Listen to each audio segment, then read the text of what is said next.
येत्या 10 दिवसांमध्ये कोल्हापूर ते मुंबई विमान प्रवास सुरू होणार आहे। महसूल मंत्री चंद्रकांत पाटील यांनी ही माहिती दिली आहे। पहिल्या टप्प्यात 9 सीटर विमान सेवा सुरू होणार असल्याचं समजतंय। रणजित माजगावकर आपल्या सोबत आहेत। रणजित, काय अपडेट्स?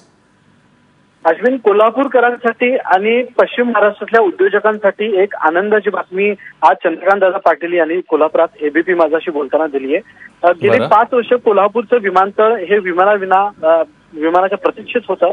अनेक अडचणींना सामोरे जात होतं। मात्र पंतप्रधान नरेंद्र मोदी यांनी उड्डाण योजना जी जाहीर केली, यामध्ये येत्या सप्टेंबरमध्ये पूर्ण क्षमतेने हे विमानतळ चालू होईल अशी घोषणा देखील केली होती। मात्र ही ट्रायल बेसिसवर येत्या 10 दिवसांमध्ये 9 सीटर विमान कोल्हापूरला दिवसातून 2 वेळा येणार आहे आणि यातून प्रायोगिक तत्वावर कमीत कमी 5 ते 8 प्रवासी यातून प्रवास करतील असा अंदाज आहे।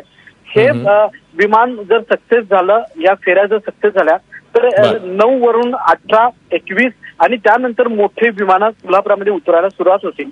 पण याची सुरुवात मात्र येत्या 10 दिवसांमध्ये सुरू होईल। रणजित, धन्यवाद या माहितीबद्दल।